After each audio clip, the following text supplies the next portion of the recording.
So we still haven't figured out a name for this yet. So the introduction is always really weird because like, hello, it's four random guys talking on a podcast. I thought we did get a. I thought we Did did get a name. did we get a name? Because the last one I saw was I thought it was taken by someone else still. Um, Hang on, let me go back and see what we got. Wow, we're good at this.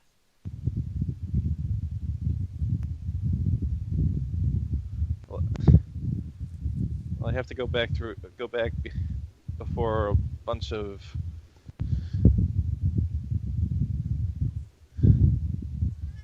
Yeah, the name looks like some nerdy arguments. Some nerdy arguments. Okay. And I actually set up the YouTube thing for that, so we Excellent. got that. Well, that works. I'm going to make a note of that so that I do not miss that one again, and so I can actually do the splash screen for it. All right.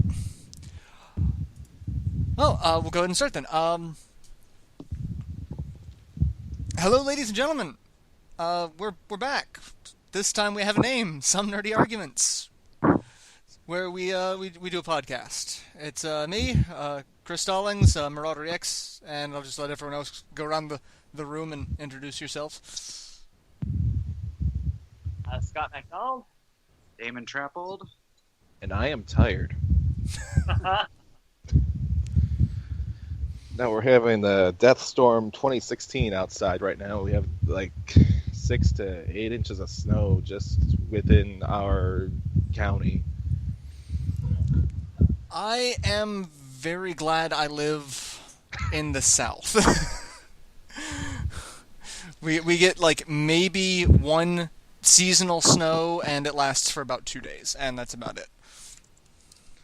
It doesn't snow much here in Portland either. It's mostly just rain 9 months out of the year.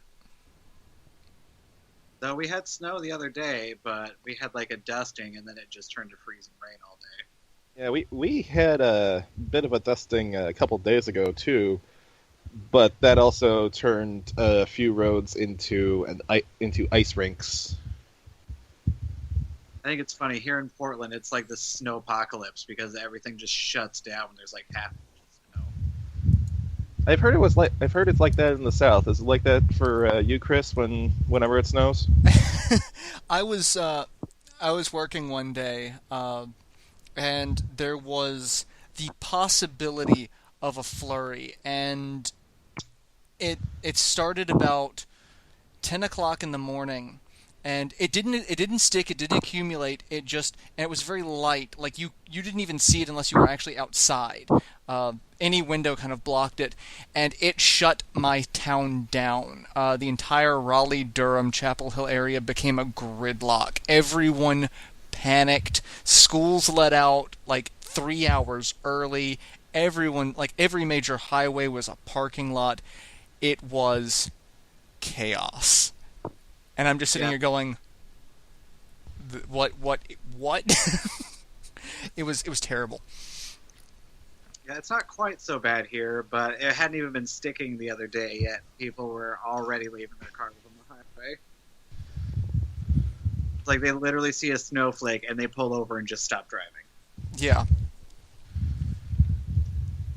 No, we kind of know how to drive in the snow, but it usually takes a couple of snowfalls to really get our snow driving wheels below us, I guess.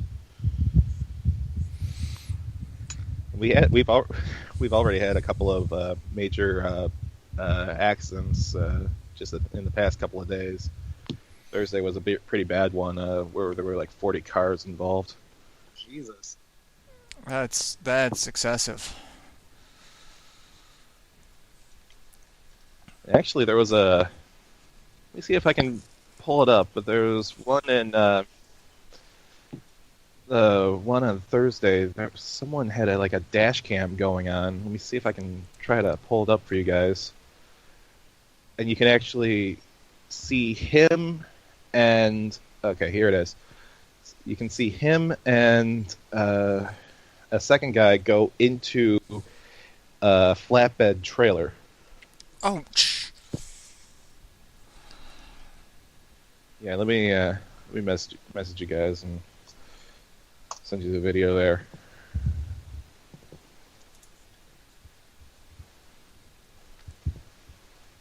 Yeah, it was in And 3 fatalities. Ouch. yeah.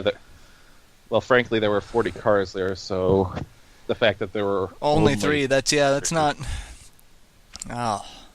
I mean, you still don't want to see anyone get hurt and something like that, but With that many people, it's a small miracle that there weren't more.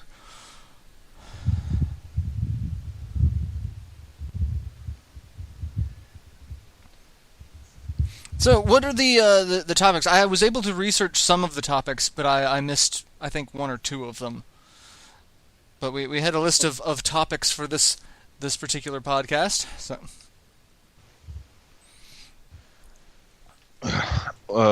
let's see. 'cause it is on. Did anyone see the Nintendo video where they were talking about the Universal Studios Nintendo Land thing? No, Yes. I didn't see this video, but I've heard about it a little. Well, they didn't show much. It was mostly just talking about what they want to do with it and where they're going to have it. They're going to have one of them being in Orlando, I think was one of them. Not sure exactly where else they were going to have them. Let me go and look this up one more time. But what do you think about having some sort of Nintendo themed park, something like that? I'm kind of surprised we haven't had one already. Yeah, me too, Yeah, actually. exactly. Like, I mean, we had the terrible Mario Brothers live action movie back in the 90s. I think that may have killed, production for a while. But it's still, why haven't we done it already? Hey, that movie is great. I have it on my shelf. I love that. It's Bob Hoskins who is Mario, right? And Yeah. John Leguizamo. Hoskins, yep. Like he has gone on record that he spent like so much of production drunk because he knew the movie was going to be terrible. It was a train wreck from beginning to end. He's like if I could go back and remove one movie from that I've done, that would be it. I'm like, wow. I just want to be known for my role in Who Framed Roger Rabbit. He was also in Mermaids. He, I can't name anything else he was in, though. he was in Hook. Let's see, Bob Hoskins. He was in Hook. He was Smee, wasn't he? He was. That's right. Okay, well, now I know 3 movies. 4 movies. 4.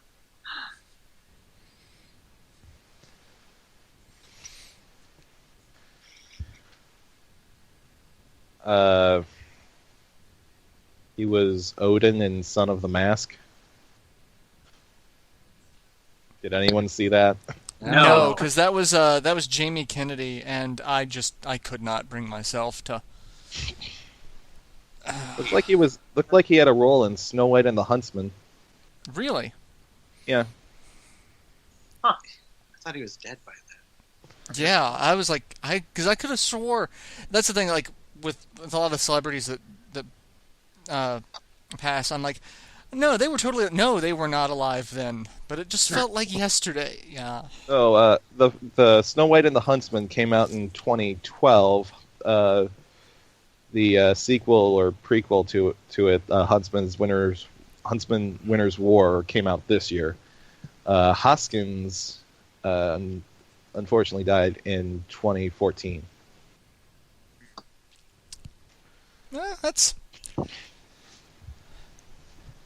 still surprising, though. But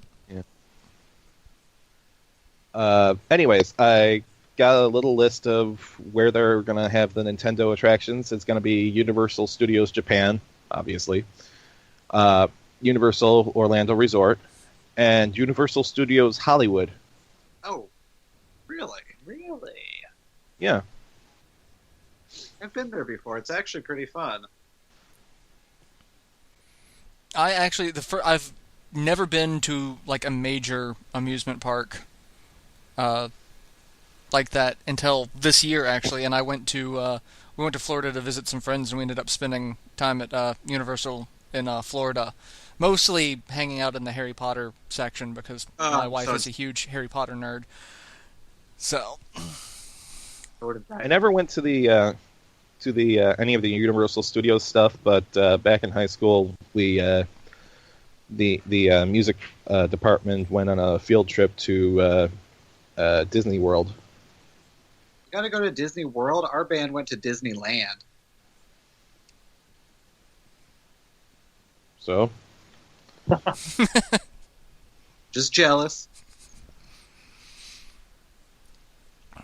jealous of world over land or land over world. I'm jealous of World. It's bigger. Though I guess we got California Adventures, and we got to go to the Universal down there. You also See, didn't have to go to Florida. That's true. Yeah, I didn't have. You Florida. didn't. There's silver linings all around. But no, Yeah, I'm kind of surprised that they're not doing a theme park tie-in sooner, because it seems like everyone's doing something theme park related. And then after the Nintendo announcement, there was an announcement that the Epcot was being redesigned to look like the Death Star. So it's like everything's getting an amusement park tie-in these days. So they couldn't just come up with a completely new wing of one of the existing parks, or just a completely new park of something. Why do they have to change Epcot? Well, Disney now owns Star Wars. They're going to I know. make the most of it by just shoving it down everyone's throats that we own this. This is ours now. And what better way than, an intimidating Death Star on your... But they should do like a whole Star Wars themed park. Oh, yeah, they could totally do, like... Where in the middle of it you have the Death Star, and you... Actually, now that I think of it, there's probably not many rides you could probably do with it. It'd probably be more attractions, that non-ride attractions you'd have here and there. I don't know.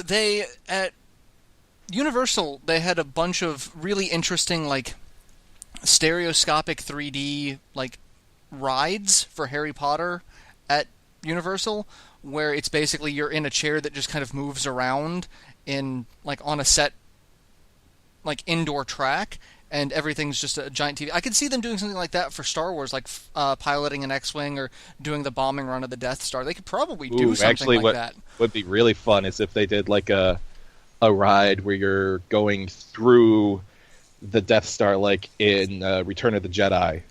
Oh yeah, yeah. You're just speeding through there, making your way to and the you reactor core. You get to the center of it. Yeah. And I'd pay for that. I would. The front of the car just fires a couple of lasers, pew pew, and then you're flying right back out of it as you're hearing like explosions going on behind you. I'd pay for that. Me too. They could do a scene from when they're racing through the forest too. Yeah, you could be on one of the speeder bikes. Yeah. Yeah. I was scared for a second you were going to say pod racing, and I'm like, nope. No. Whoa. I'm sorry. Are we against Episode pod 1 racing? sucked, but the pod racing was actually fun. The pod racing game was On the 64. It was great. But Yeah, that was the fun. pod racing itself, the whole scene, I'm just sitting here going, this is space NASCAR. That's accurate. Except nobody really gets killed in NASCAR. Often. It occasionally it happens. I don't follow NASCAR enough to cite any specifics, but I want to say there's been a couple. But Well, I think the last one that they have actually had on track, I want to say Dale Earnhardt Sr. And that was almost 20 years ago. Was it really almost? Oh my God!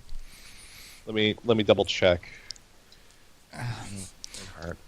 Again, it's one of those things that I feel like this happened just a few years ago, and I realize it's been 2 decades because I'm getting old.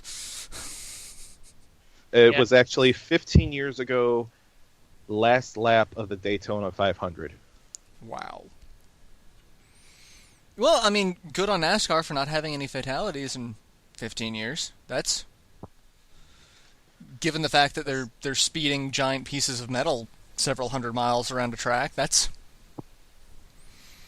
Okay, unfortunately, he wasn't the last person to die in like a major racing thing, but I think it was probably the last one to die in NASCAR. The last one to die in a major racing thing was Dan Weldon, who died in a late season race in IndyCar. and IndyCar's even faster and Yeah. less actual car. Still look cool. Yeah. I can't I say know, I wouldn't like to drive one, but it would scare the bejesus out of me to do that. I think, someone at work asked me after we walked by like a GT that was in the engineering center. He asked me, cost no object, what car would you like? Would be your dream car? And I said an Indy car. And my reasoning is, if I had enough money to buy it, I probably would have enough money to buy track time somewhere. So I could just go and buy some time at Indianapolis Motor Speedway and just go around the road course or the oval or whatever. Legit theory. I can get behind that.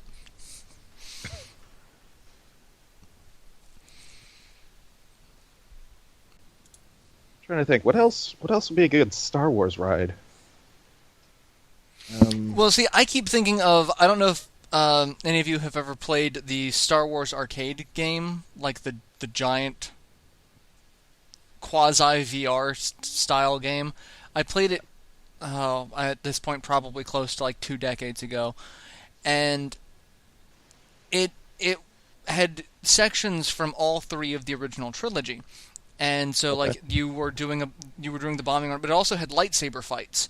So you were doing a lightsaber fight with Vader, and you had like one of the single stick controllers, and prompts would pop up on the screen to tell you it's like lift up to the left right corner and go down diagonally to the bottom right, and so that you could slash or how to parry or things like that. And that was actually a ton of fun. I don't know if they'd be able to recreate anything like that though, but I just keep going back to that game as maybe that could be a good inspiration for ride ideas, but I think we may have already Actually, covered everything. When you brought up lightsaber duel, I thought of like the Indiana Jones attraction that they have, right? Yeah. Where you go and you see them do like some stunt work for that. What about that, but for Star Wars? Like, you get some, like, you show off some like prep, like some guys getting launched after like something explodes, and you get like a little mini laser fight going on, and then it all ends with like some people fighting with lightsabers at the end. I can see that being entertaining. I'd watch it. Because I mean, those live action, stage shows are actually really, really well done for what limited amount of resources they're typically given. Because like you don't get a huge amount of space, but they can pull off some really good stuff in a lot of those. I'm trying to think, what would be some good 3D stuff? Because I know they got some 3D things where you put on the glasses and you have like a 3D thing going on. And they have like a thing like that for the Muppets and Honey, I Shrunk the Kids. Or at least they had that when I was there in 2004. Would be some good 3D stuff for that. I don't know. Maybe And the sad thing is, I actually just rewatched the original trilogy. It was on TV the other day. I'm like, Well, and now I cannot remember a thing about it. Oh, and they need a cantina. Yeah. Yeah, definitely.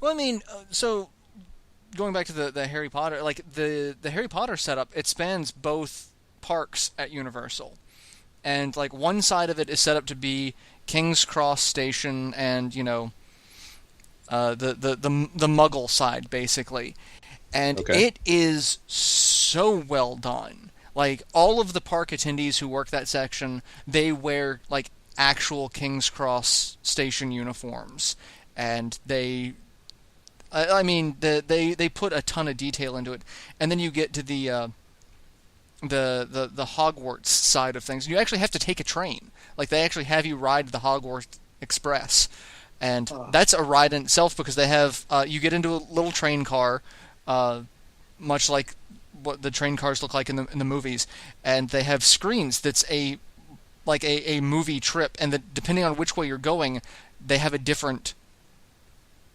set of scenes going back and forth. So like if you're going to Hogwarts, you see like you're leaving the Muggle City areas, and then you're going into the mountains and along, and you start seeing things like there's a mansion that lightning strikes a tree, and you briefly see Voldemort just taunting you, and like you see the flying car. But then as you're going back, you see a completely different set of things. Like you see Harry riding the Griffin or the Hippogriff, and it's just a completely different set of scenes as you're going from Hogwarts back, but it follows the exact same path. So you see not everything in reverse, but just different things.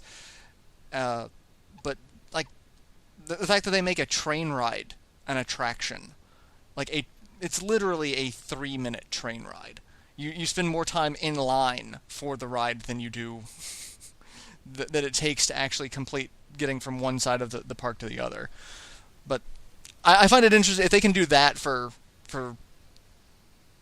the Hogwarts Express. I believe they could do something with either Star or Mario. Going back to the original topic, like I can see it.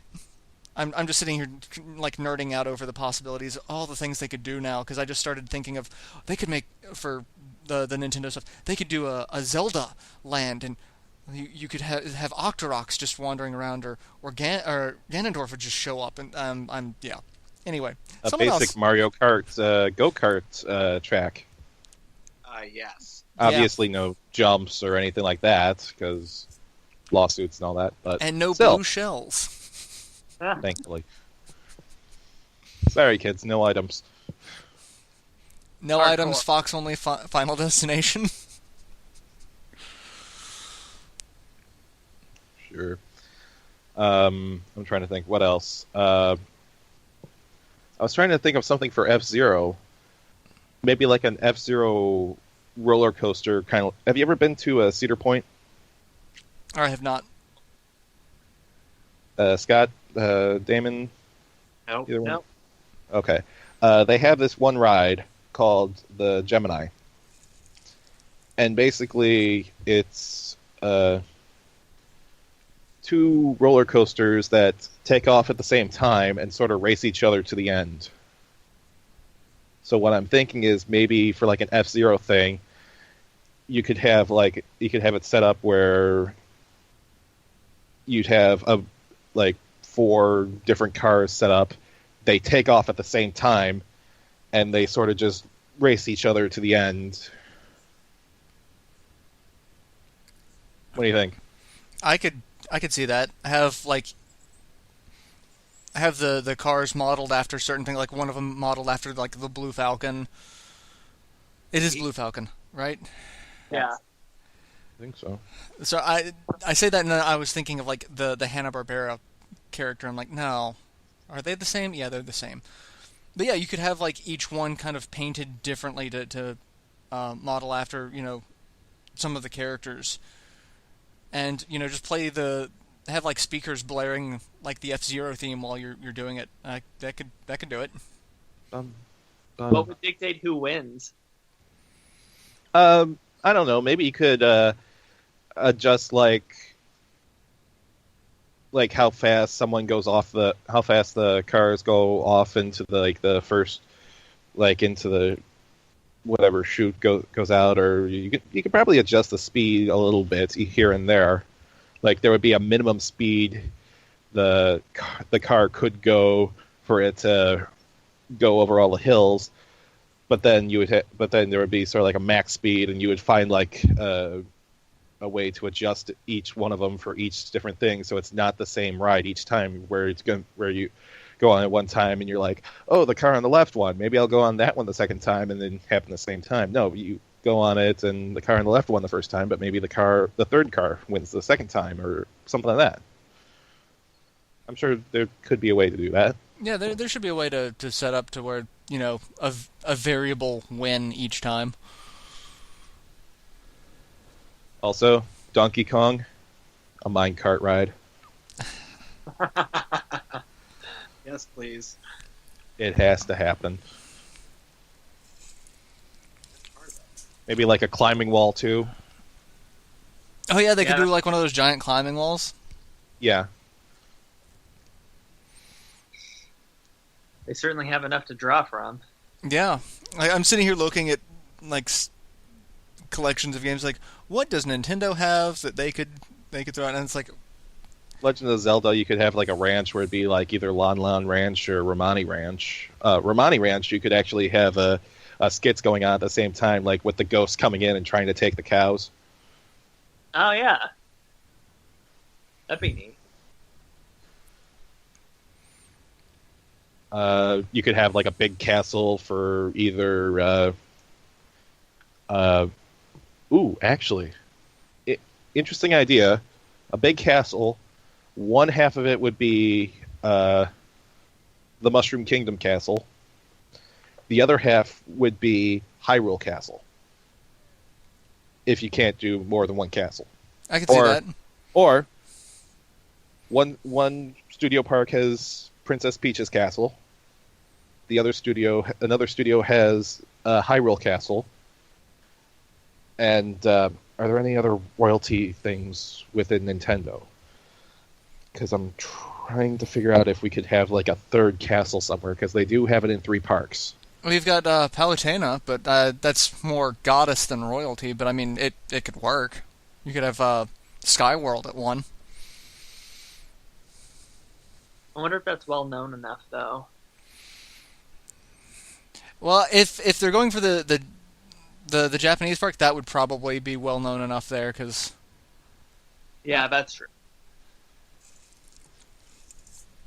Trying to think if there probably wouldn't be enough known Fire Emblem castles to really do anything based off that. Would there just be like a generic Fire Emblem castle? It would probably just be generic, and there'd be, characters from all the games just kind of hanging out. I mean, personally, that's what I'd go for. I was sitting here thinking, what could they do Fire Emblem related? Oh wait, probably nothing. No, they could do something maybe like, has anybody ever been to Medieval Times? Oh, I've been a couple of times. You could do something sort of like that with the jousting and all that. I'm thinking one of the things they could do is like a Rhythm Heaven section where you and maybe someone else try to act out like one of the rhythm games in there. Try to do that and try to do it live action, kind of like doing the wrestler interview from Rhythm Heaven Fever. Remember? Oh yeah. So you would have someone go, "Wubba wubba wubba, is that true?" And you go, "Yeah." Oh, you go, big guy. Post for the fans. And you just try to do that. I think it could work. The only problem is like everyone either like you either know Rhythm Heaven or you don't, and that's like it feels like it has such a small fan base, but I know it's not small. But I think something like that would be fun. Yeah. For everyone, even if you don't know the Rhythm Heaven thing, you probably look at it as like, wow, this is crazy looking, and then you walk over and be like, wow, this looks really fun. I want to try this. you could have the food area, because every theme park, their food area seems to be themed on something. You could have the food section be Kirby, just making everyone food, or Oh, you could have a making whole everyone bunch of food. different food things right here. Looking at Nintendo franchise things, and you could have, you could have like a Kirby thing there. You could have, wasn't there a Game and Watch chef game? There was. Yeah. Good to bounce bacon. You could have that one be. You could have a themed one for that one. I don't know. Maybe you could have like a.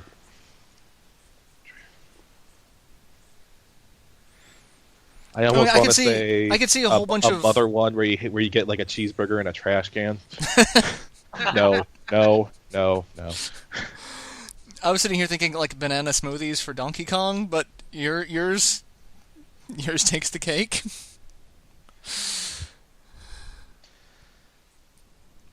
Yeah, I think Nintendo has a lot of potential looking at this. Yeah, I think there's a lot of potential there. So.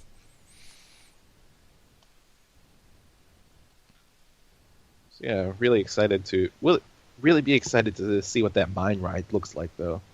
Yeah, you gotta imagine that's going to be one of the things that they come up with. Speaking of reveals, have you guys seen the reveal trailer for the new Shovel Knight DLC, Spectre of Torment? Yes. Yeah. It kind of reminds me of half Shovel Knight, half Ninja Gaiden. That's what I was thinking. Yeah. It looks like it's going to be crazy hard, but crazy awesome as well. Has there any word on if this is going to be paid DLC or is this free DLC? This is going to be free on all platforms, similar to the Plague of Shadows. Ooh, excuse me. Yeah, similar to Plague of Shadows. They're apparently also working on a new campaign for King Knight as well. Yep. However, the Spectre Knight one is coming up first. They don't quite have a date on that yet.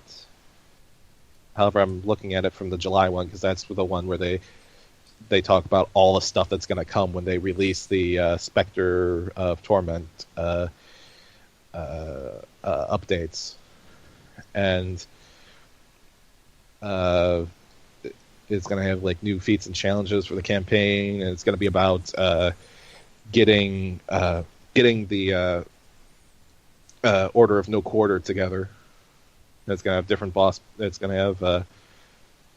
I think they said different boss battles, but I'm not sure if that's just different patterns for the bosses or completely different bosses in general. From the trailer, it looked like a couple of completely different bosses in general. So, and they're also working on a battle mode and a body swap mode. I don't know what that is. Yeah. I wonder if the body swapping thing is the gender swapping thing they were talking about. They were working on that as well, yeah. Yeah. That was one of the things. The battle mode is apparently going to be, I think that was the one, the big multiplayer battle thing that they were, that they had a stretch goal for. It's going to be a single screen thing, multiple controller, multiplayer. It's not looking like it's coming to handhelds, at least just yet. They might have to do like an online. They might have to work on an online thing for that, or maybe a local play thing for that, like with the, like if you have like a bunch of friends together and you do the local play thing on your Nintendo 3DS, or maybe on does the Vita have something like that? I honestly don't know. We have a Vita, and I still haven't played anything on it. Really? I haven't gotten around to it. Scotty's played one game on it so far. Yeah, I played before Golden, and we have a PS TV as well, and I primarily played Brandish on that as well. Have you ever tried to play Tearaway? No, we don't have it No. yet. Although I am going to start East 4 soon. You're gonna start what? Playing East Memories of s.n.a.p. The new East 4. Well, I think there were like two others that came out as well. One was already non-canon, and one was non-canon, not done by Falcom, and the other one was canon and done by Falcom. And now it's no longer canon because they did Memories of Salsetta.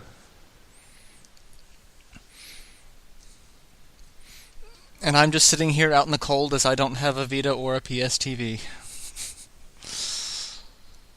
Well, You got a PC, and a lot of those games are already on PC. That's, yeah.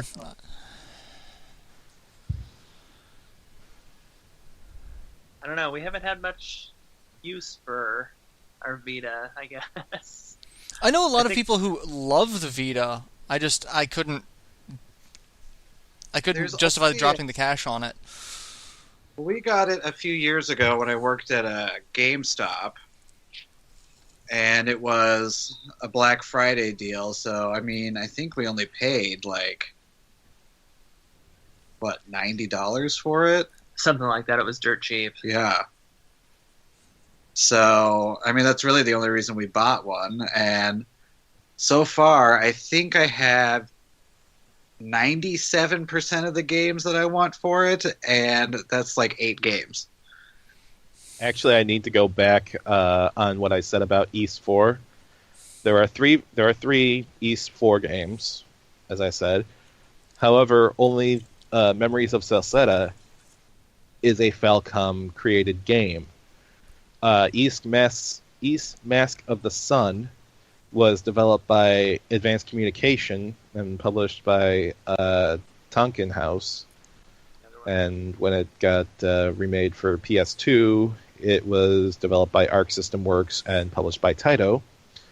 And then there was East, The Dawn of East, which was developed and published by Hudson Soft. I remember Hudson Soft. We all do. Everyone's like, yeah, we all do. I miss Hudson Soft. Screw you, Konami. No, I kind of wanted to pick up one of the PS TVs because they were on sale for a while as a lot of stores were clearing them out. But even then, I'm like, I have more than enough at the moment. And then it was like, I'm also thinking about getting a Switch later on, so yeah. At this rate, I'm going to have to live to 120 to hopefully put a good dent in my backlog. There is a site, I think I may have mentioned it on the last podcast, called Backloggery, where you can chronicle your backlog and get a rough estimate of how long it would take to beat them. If you want, to sigh in depression, you can do the math. I don't want to know.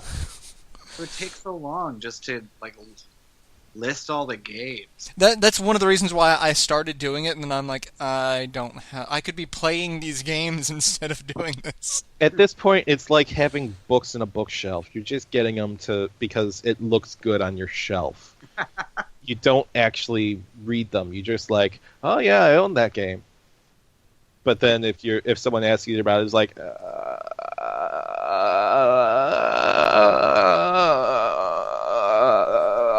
hey, look at that game. I beat that game. Well, I read the back of it. I read the wiki page. Yeah, can't even read the manual anymore because they don't include manuals. Oh, that sucks. I know. I still do that out of habit. Like everything I got for last Christmas, I opened all of them in a row, expecting to read instruction booklets, and obviously there weren't any, and yet that didn't stop me. I will try to read. One of these will have something I can read. Once in a blue moon, you do get a game with an instruction manual. Like Lord of Magna came with one. Did? Pretty sure. Now I'm second guessing myself. And I'll have to look at my copy and and see if I actually have one. Huh.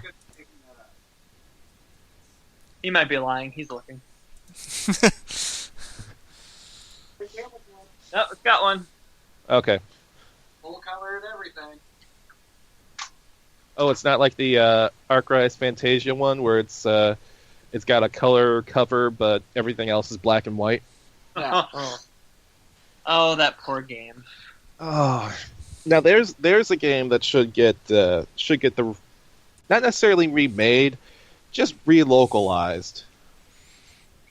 And if Marvelous has the rights to the IP, they should totally get Xseed on that, and they should totally port it to the PC.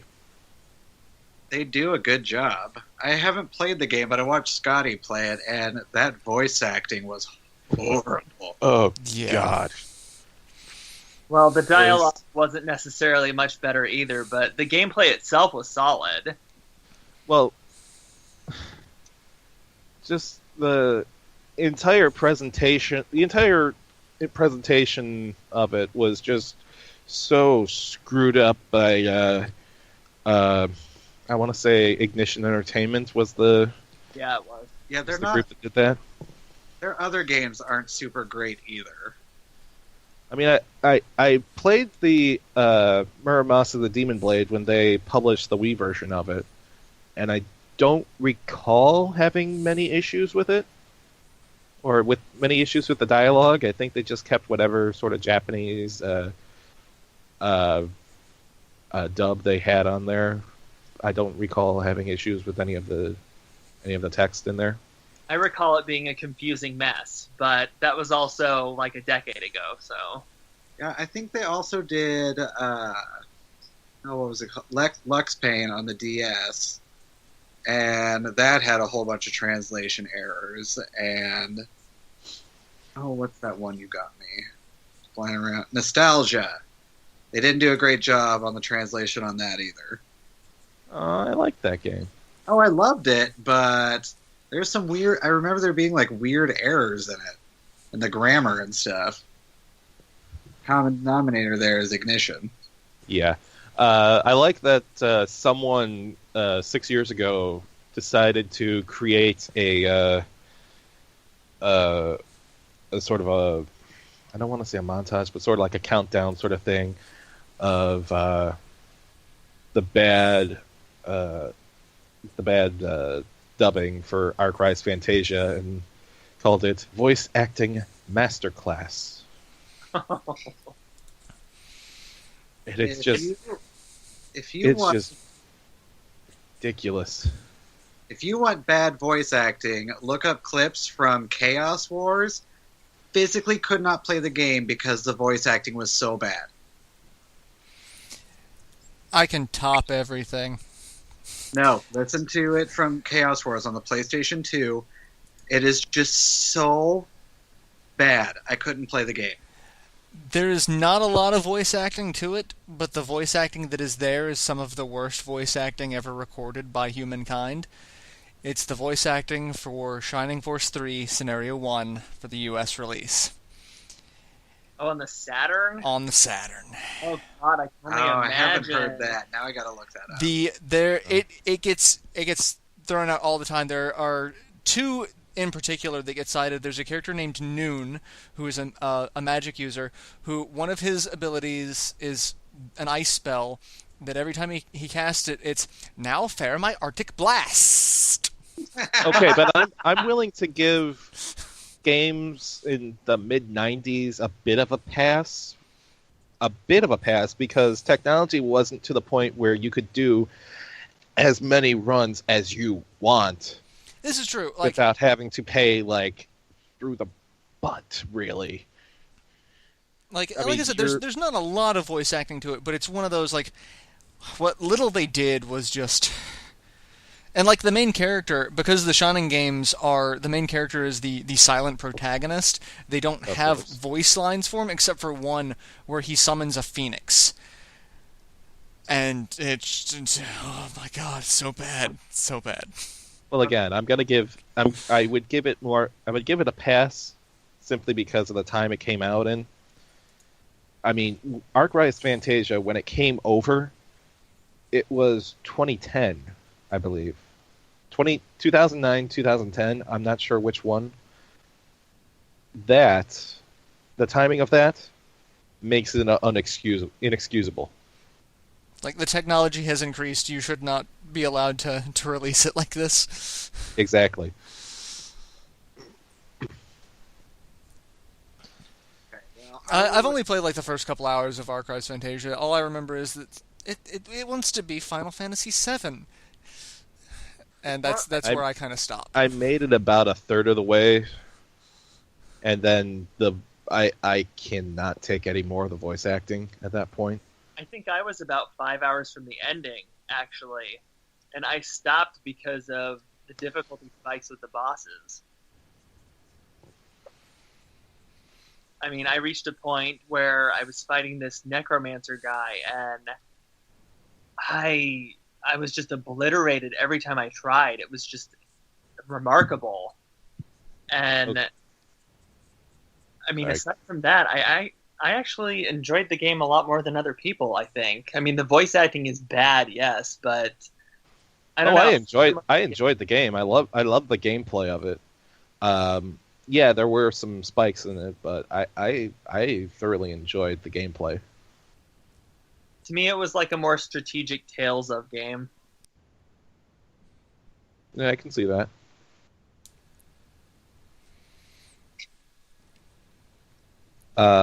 So yeah, Xseed, if you're listening, if Marvelous has the IP rights, get them to balance the bosses and port to PC, and then you get on localizing that thing, because somebody needs to do that game justice. Great. And then I will have to buy it again. I'm thinking about doing that with Little King's Story on PC, but I'm waiting for them to. I'm waiting for enough people to say, "Hey, it's working now." Yeah. Yet another game in my backlog. We have the Wii version. Oh yeah, I really gotta beat that. I still find it funny just how much stock music that they use in that game.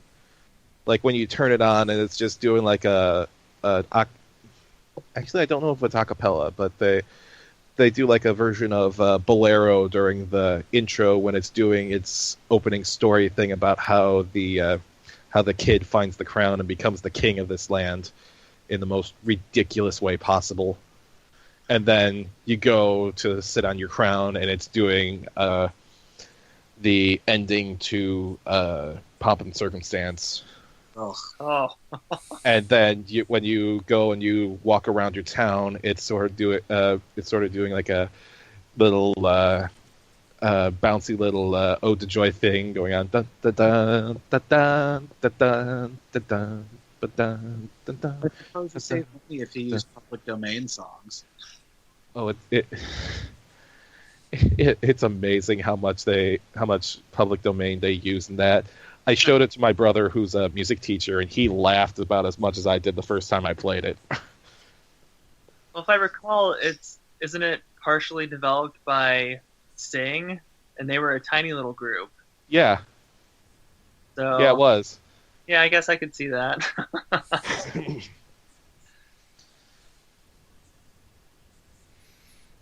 Just one question: how the heck did Konami get rights to doing new Little King Story?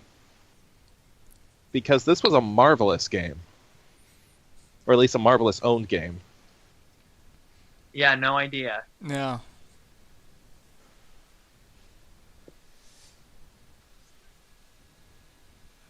Let's see. Trying to think. What do we got? Oh, excuse me. So, keeping on games on Nintendo, has did any of you try to get a NES Classic recently? I'm trying to get one for a friend. Um, it's something she wants for Christmas, but Oh, it's not for a friend. It's not you saying it, but it's you saying it but secretly getting it for yourself. It's actually for a friend. yeah, it is actually for a friend because I I think it's a neat little piece of technology. But as the fact that I already have like 5 modded consoles that can run emulation for all of the games that are available You on it, thief! no, not the mods were not used or were not intentionally used for uh, theft purposes. That just happens to be an entertaining side effect. It was used because like I modded my original Xbox because the disk drive went bad. And it's like I could order a new disk drive, but apparently it's like an inevitable problem with the disk drives. So I'm like, well, screw it. I'll just go ahead and mod it. That way I can take all of the games that I've got and put them on the hard drive. So that's my take. And the same thing for like the PS2 because I actually had one of the fat PS2s so that if I ever wanted to play Final Fantasy XI back when that was still supported on consoles, it's like I have a means of playing that, and I basically do the same thing. Have the ISOs for games that I have on it, so that way I don't burn out the motor or risk any further damage to some of my discs because a couple of them are in rough shape. But like I do have a couple of emulators on it, and a lot of them they function really well, especially compared to like some of the built-in emulators. Like the Wii U's Virtual Console emulator for NES stuff was actually really poorly done, and the NES Classic has an amazing emulator in it. Like the hardware that they've got in it's just it's fantastic. But I just look at it as like it's not worth this level of crazy hype, and I really wish Nintendo just stopped doing this forced scarcity thing. But that's what's getting it to sell, so. Do you think they should come out with a new version of it at some point where it'll have those games on it, but it'll have the ability to buy other NES games that can get put on that? Probably not. Or maybe even like newer games that could qualify as NES, like Shovel Knight. Again, probably not. Like I can see them doing like preset for maybe other consoles. Like they did the NES Mini. Maybe do it like a SNES Mini. Maybe even like an N64 Mini. But I don't see them doing too many variations of it, because, like, I mean, the NES had a huge library of games, but you've got a lot of the really good ones on the NES Classic. I'm sure they could probably make another NES that has the same number of games that are all still classics. But after a while, they'd start hitting kind of the bottom of the barrel, and I don't see them wanting to spend the money on dealing with whatever licensing and rights issues they would need for any of the third-party games to be like, yeah, we're not going to bother with that. Which I think is really the problem of getting the download versions, because that's a reoccurring problem with the Virtual Console. Is you get the rights for it for X amount of time, and then the rights expire, and then if Nintendo doesn't feel like renegotiating, the games are no longer available on the eShop. Like I know that happened to the Donkey Kong Country games, that there was like their license. Okay, that one made no sense because those were Nintendo's games themselves. But they were done by Rare when Rare was third party. Now that Rare is owned by Microsoft, they still have to license. Like it's Rare doing it with Nintendo's first-party properties, but since it is still a Rare game, that's where the licensing issues come in, and Microsoft's like, yeah, we don't really want to give you any more support now that we own Rare. So it's like they Yeah, have a but very we own limited. this IP.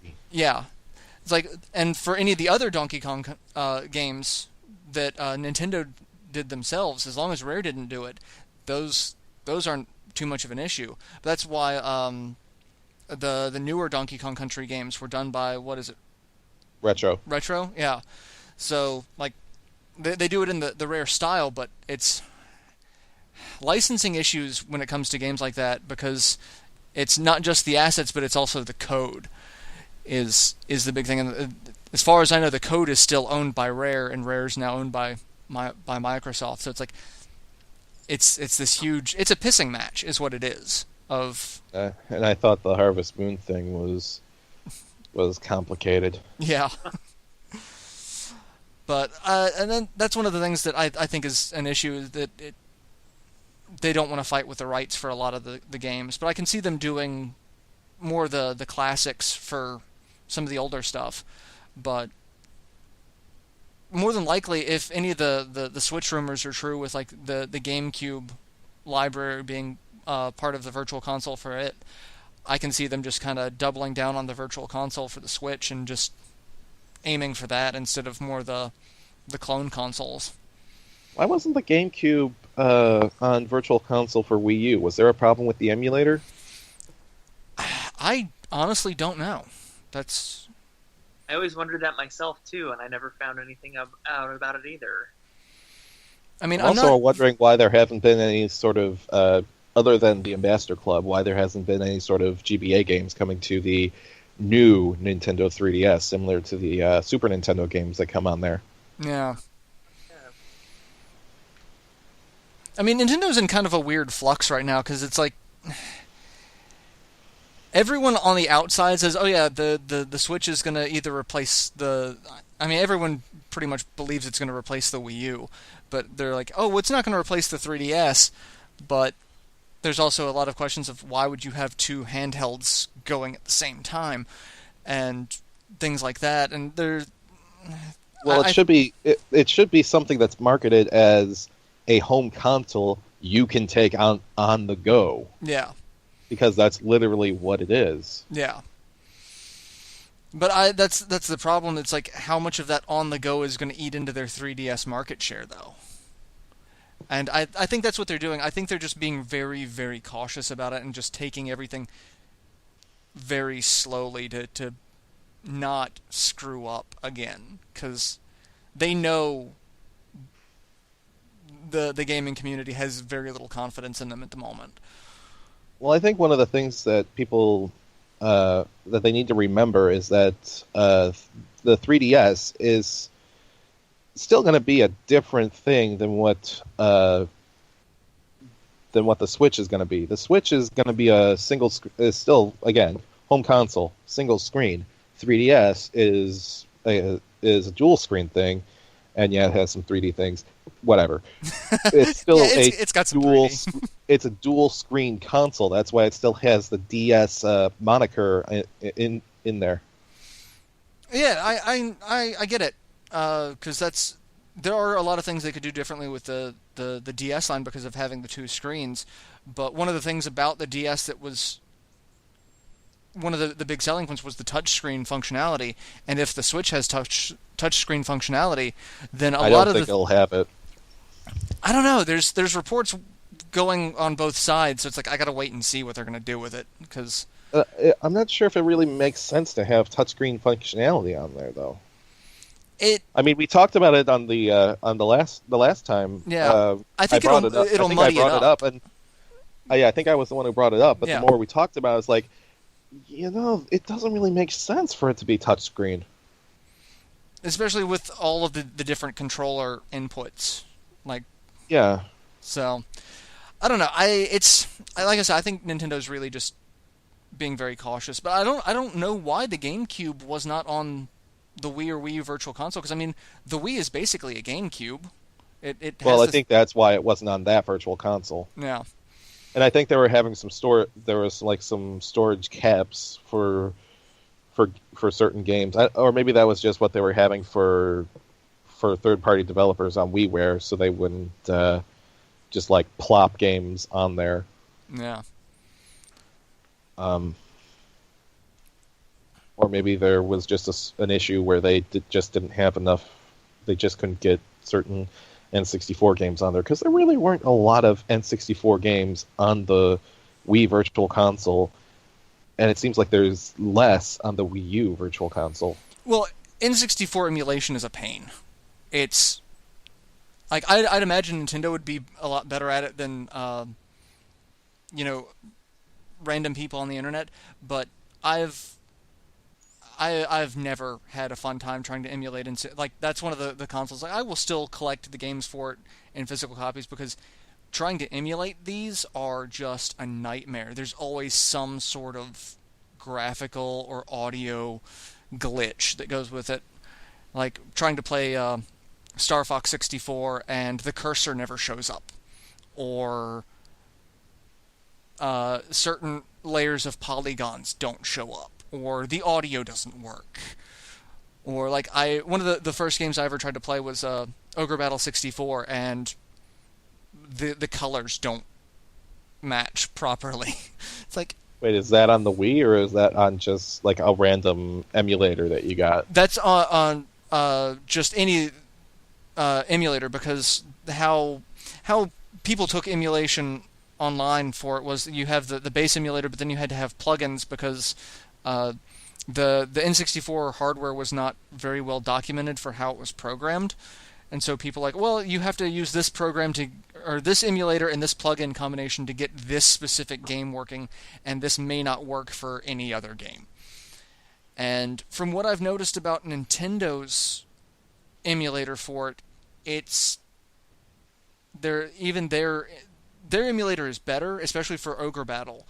Like I picked up Ogre Battle on the Wii Virtual Console for it, and it's better, but it's like I've still had people point out differences of that the N64 version has this particular sound effect and this one has a different sound effect because they can't get the audio quite right or something like that.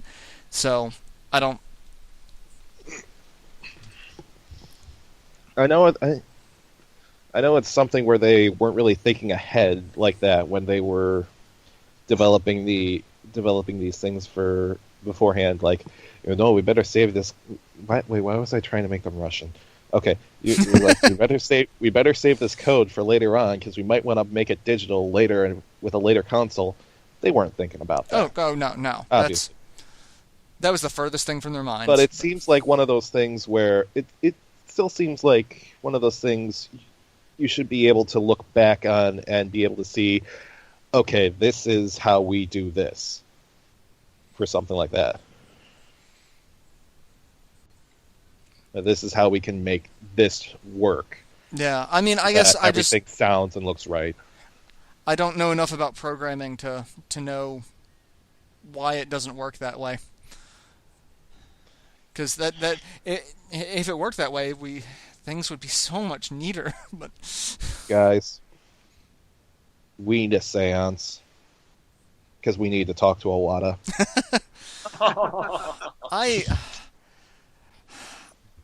I spend a fair bit of time on Reddit, and every so often, one of the gaming subreddits, someone will just post like a picture and a quote from Iwata. I'm like, damn it, I am so sad he is gone.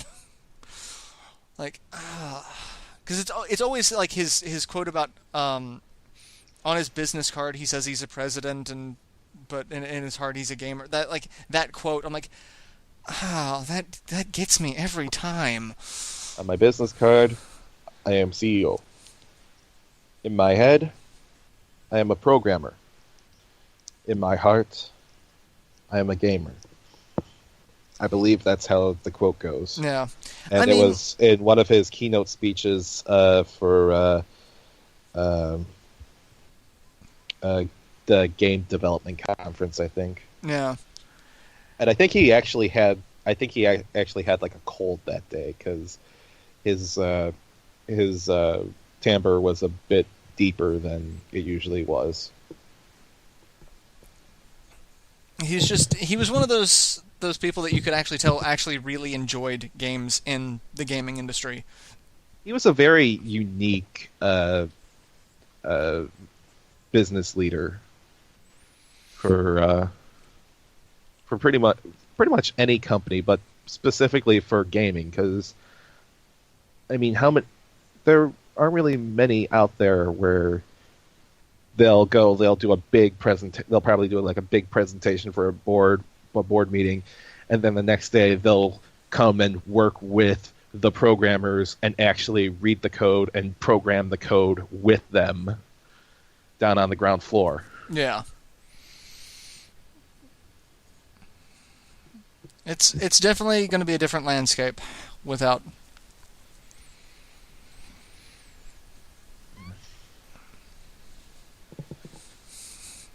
And now I'm wholeheartedly depressed now. Jeez. Well, at the very least, there's always Atlas, and thanks to Sega, they're allowed to do what they've always done. Thank God. And I actually think that Atlas has actually been a positive influence on Sega. And I think, I can say that by pointing at something like Sonic Boom Fire and Ice. It was not going to be ready, and they, instead of trying to push it out like with Rise of Lyric, they actually took a full year to get it ready, to just fix everything. And I think Atlas had some sort of influence on them to do that. Not necessarily told them to do it, but maybe they thought better of it because of Atlas being there's within there's their a ranks. lot of new blood in Sega because Sonic Mania is being done by the guy that did the port for Sonic CD, right? I'm blanking on his name. Chris Whitehead, Yes. I think. And We'll check that name, but you keep going.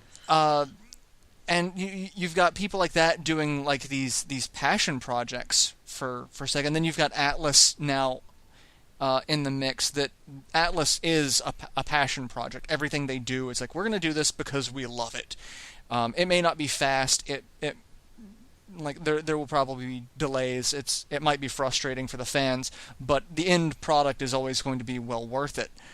And I think that those design philosophies are starting to rub off on the other Sega development teams. Of like the other guys, and like one of the other development teams are looking at the guys over at Atlas or the guys working on the Sonic teams, and like, wow, they're not rushing this out to meet a deadline. They're actually waiting. taking their time on it. And I think that mindset is becoming a little more infectious. At least I'm hoping. Christian Whitehead is the lead programmer, or one of the named programmers on the game. Yeah. So yeah, you were right on that one. So I was right. But I think that's the case, or at least like I said, I'm hoping that's the case of, that corporate mentality rather than let's actually develop a product that works. Because again, we've all heard my hatred of Sega, so I'm really hoping for a change from them. I hope you guys, when we were back at the old site, I hope you guys read my disappointment in Konami for going the corporate mentality. I think I did.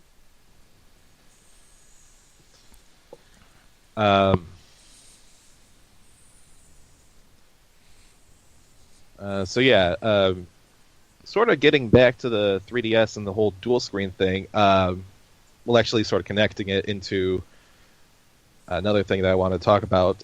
Recently, I just got a Wii U and a PS3, but specifically for this part of the conversation, I want to talk about the Wii U. And I knew it was pretty cool technology before. Pretty cool what they were trying to do beforehand, but then when I actually got it in my hands and I actually started playing it, and I would be using the gamepad and watching something on TV, probably Criminal Minds or something like that, and I realized kind of right there, is like, there's still a lot of good that could have come from a setup like this, where you had like a your game up there, and you had like a tablet sort of thing in your hands. Um, Oh, in your hands. I love the design concept. In fact, I remember there was a Penny Arcade comic back when the Wii U was originally announced, and they were talking about doing a Dungeons and Dragons style game where the dungeon master had the tablet, and they were using the tablet to design the dungeon and throw in traps and monsters and whatnot, and all the other That would have characters been cool. were using just regular controllers, and they were on the main screen, and the dungeon master used the tablet as a dungeon master screen. For any of you who've actually done tabletop gaming, you have like the little dungeon master screen with like the quick reference tables and things like that. And that was their suggestion, and I'm sitting here going, that would have been brilliant, and of course it never happened. But that was an idea that just on the design concept had me interested in what the Wii U could do. I just don't think we got enough of things that hit that. No, there's a lot of. No, you go. I mean, they did some really fun things, sort of like what you were talking about, like in Nintendo Land, which is just a bunch of mini games.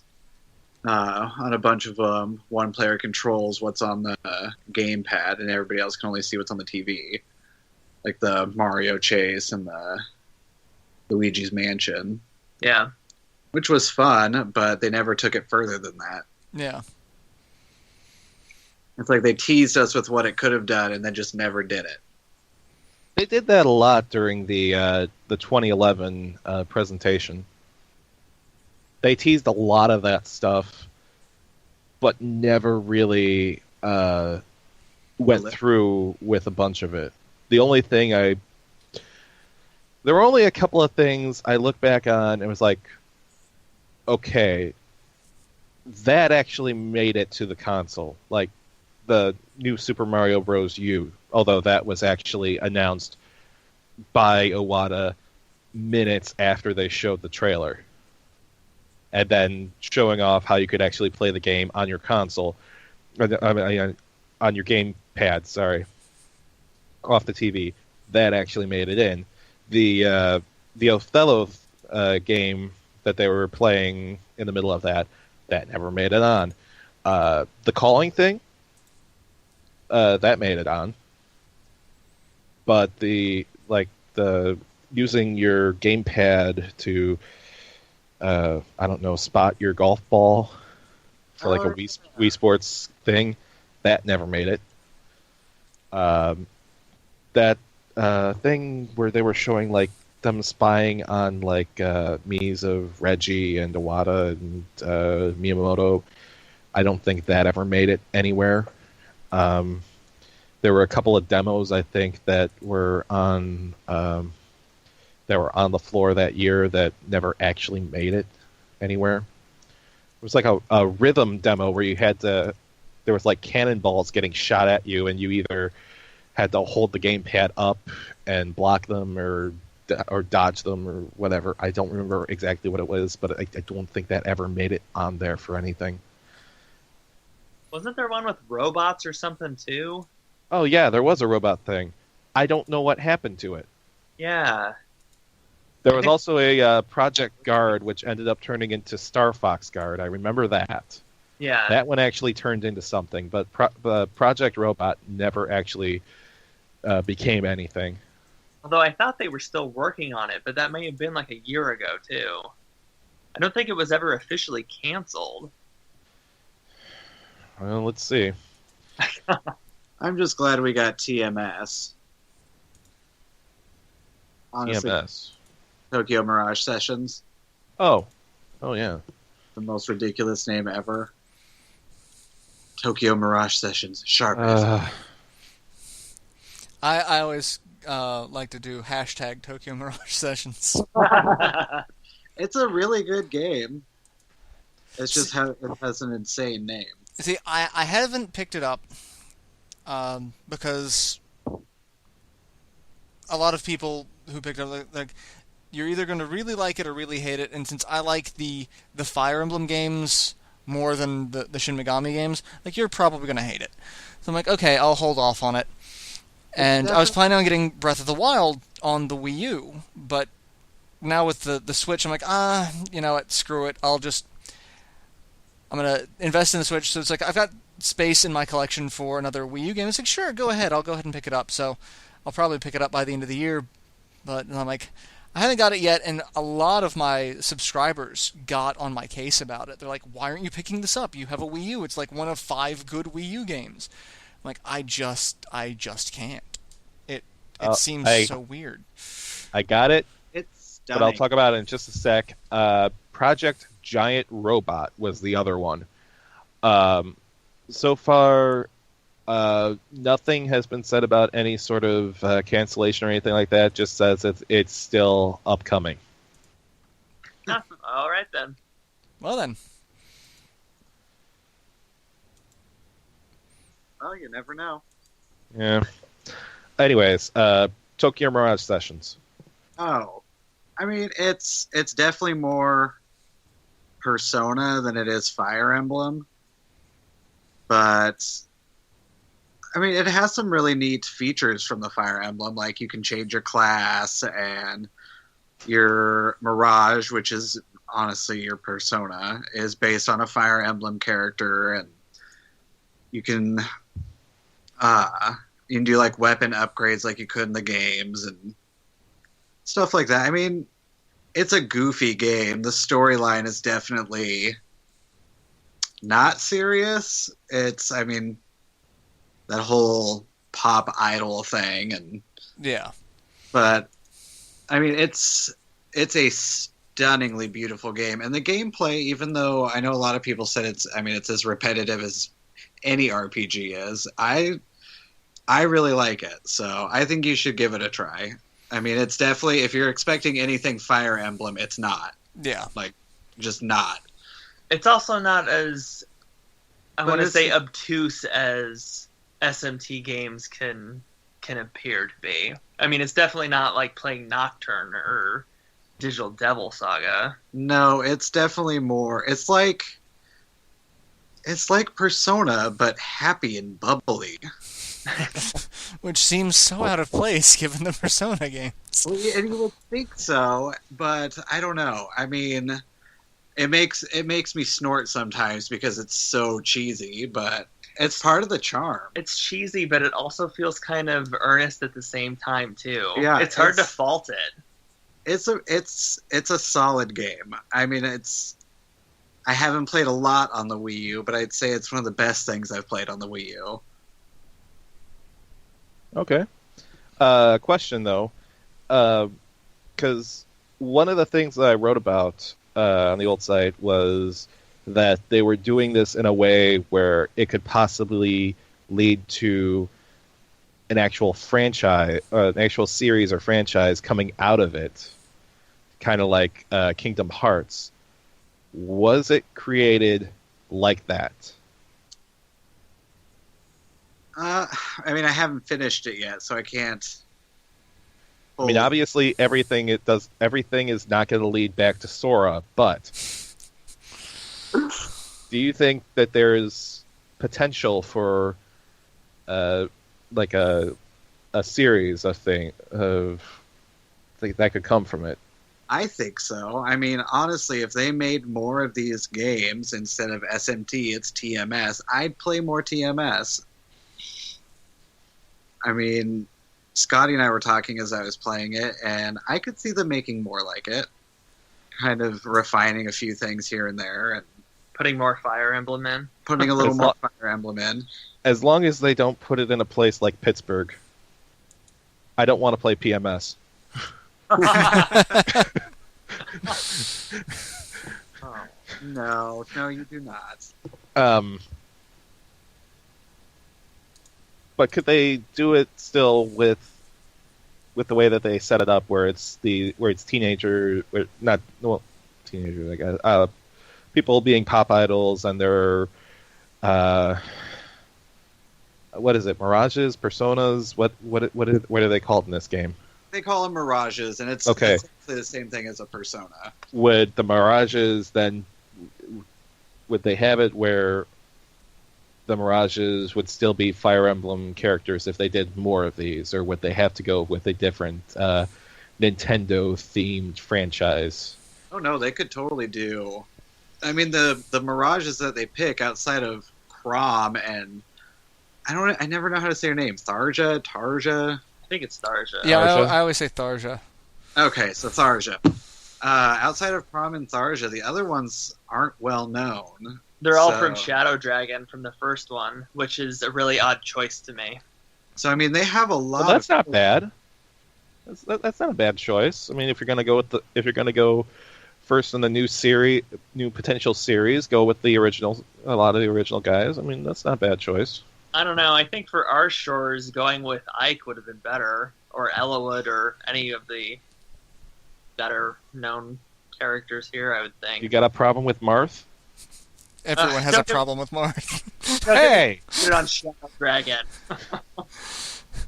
I mean, I love Marth. I was a Marth main up until the most recent Smash Brothers game, so it's like I love Marth, but What, did they nerf him? no, I just I switched to Shulk. Okay. Now, Oh. I don't have any problems with Marth, but Roy can suck it. I have a friend who No, will fight now, you to if the you death play for that one. Fire Emblem 6, Roy is the worst lord ever. He is practically useless until the last chapter of the game. God, he has feelings about Roy. It's inexcusable. So yeah, I mean, they have back to TMS. They have a lot of options that they could go with. So I think it'd be neat if they did. I don't know that they will, but I think they should. Okay. So they modeled some of the bosses off of the bosses in Fire Emblem too. Like oh god, what was his name? The Gangrel? Gangrel and that lady. Yeah, I can't Why remember. can I not remember her name? I know, I can see her. Jesus. That evil lady in Awakening. What was her name? Which one? The one with the long fingernails. Yeah. Why can I not think of her name? Okay, I'm just going to look it up. Keep talking. Okay. So I mean, they modeled a lot of the bosses off of them, and that was actually really neat because I mean the bosses, they have a very Atlas-y, Persona-y feel to them. So I mean, imagine Gangrel with his his boss is like this big head that flies around and stabs at you, and it was neat. If either of you haven't gotten it, get it. Well, I have it, but I just haven't played it yet. Still getting sucked into playing Zelda. Which one are you playing? Yes. Avert. Oh, God. Not Hyrule Warriors yet. We But haven't played it either. Wait, what? We haven't played that one yet either. Okay. But I'm going through Ocarina of Time. I'm going through Twilight Princess HD. I'm going through Wind Waker HD. Wind Waker HD is so pretty. Oh, it's gorgeous. And I'm gonna have to go back and see what the difference is between the at the very least the Wii Twilight Princess and the Wii U's Twilight Princess. I know it's going to be flipped because the Wii is backwards or mirrored compared to the GameCube version as well as the Wii U version. So it's kind of weird for me finally getting into Hyrule Field and being so used to turning left to go to was it Kakariko? Was it Kakariko Village? Is the first one that we have to go to? Is it still Kakariko Village? I honestly can't remember. I think so. Okay, well, I'm going to that first village, and I'm so used to going left, and I go to do that in this game, and I was like, I'm looking at my mini map, and it's like, I'm going away from the target. Crap! It's reversed. It's reversed.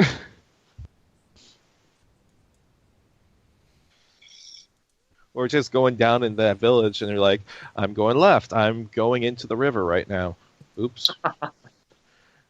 You gotta go right now.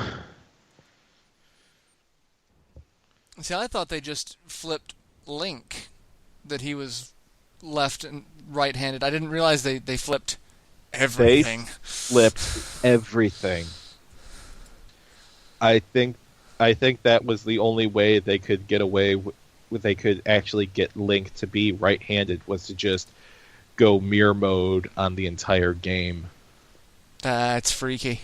At least in a short amount of time, I think they could have done it. They could have done it. They could have actually done it and have him be right-handed in the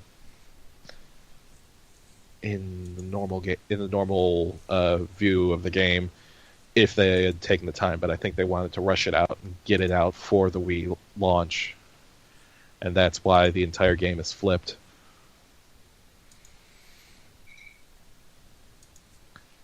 But it's just one of those freaky things. Like, I don't go that way. I go the other way. I don't know if I'm familiar enough with Twilight for it to be that much of a problem. I think the last time I played it was probably 4 or 5 years ago. So I'm not familiar with the back half of it, so that's going to be all new to me. But like the first two dungeons at least, I know pretty well because I'm one of those gamers who I'll start a game and then I'll sort of let it sit and then I'll go back and be like, I'll just restart it, and then I'll get to the same point and then I'll let it sit, go play something else for a couple months, and then be like, and then bring it back up and be like, I'll just restart it. So are you? And it's just a never-ending cycle with that game.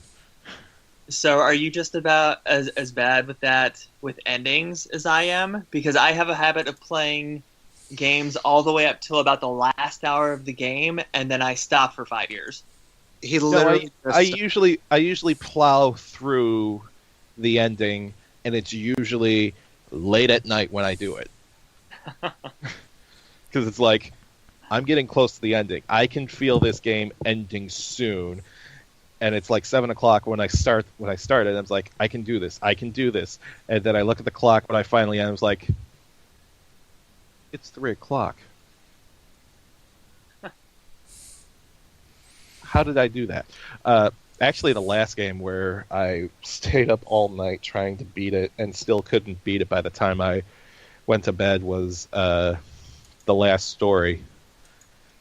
And because the reason I kept doing that was because I didn't want to go and do any grinding beforehand. I was like, I can do this. I can beat him. I can do this. And then it was every time it felt like I got closer and closer and closer until finally I looked down. I was like, it's 5 o'clock. Each time I try this is 40 minutes long. It's like, okay, I'm going to bed. We're gonna grind a little bit in the morning. Would have died. And then I do some grinding, and then it was like I broke the game.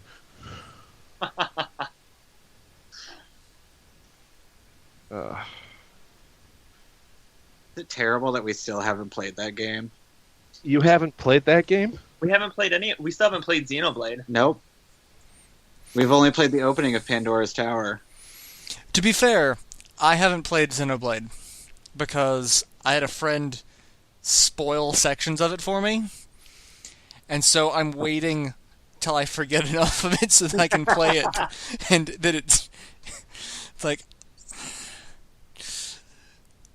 I'm still a little worried that it won't live up to the hype, I guess. Even though at this point I don't think I remember much of anything about it. So one of my friends is like incredibly picky about RPGs. Like he he's one of the he hates action RPGs. Like he's grown to loathe them. He misses turn-based RPGs, and he would not stop playing Xenoblade. He grinded through that in like 3 days. Like he would not stop playing. Like if he was not at work, he was playing. He forwent sleep for this game. He's the same one who ended up spoiling some of the sections of it for me. But like he's one of my friends. Like their opinion on games, like I take very serious consideration because he puts so much effort into his analysis of the games, and the fact that I saw him, like I would go to bed, and I'd wake up the next morning and he'd still be there playing, and it was just a continuous play session. He's like, oh yeah, I gotta get ready to go to work, and he just like pause the game, go to work, come home, unpause the game, and just continue, and just not sleep. It's like, oh my god, what are you doing? I would die, like literally die. I'm the Yeah. kind of person that needs like 7-8 hours of sleep, same time every single night. I don't know how he's not dead, not just from this, but from other, marathon game sessions like this, but Yeah, I was gonna say people have actually died from marathon game Yeah. sections like that. Yeah. So I haven't been able to do that since I was a teenager. In fact, the last game I did that for was, of all games, Star Ocean 3. And I was snowed in at my cousin's house, and we just marathoned it for 6 days. I don't remember what we were playing, but the last time I remember, I stayed up until dawn with some friends playing a game.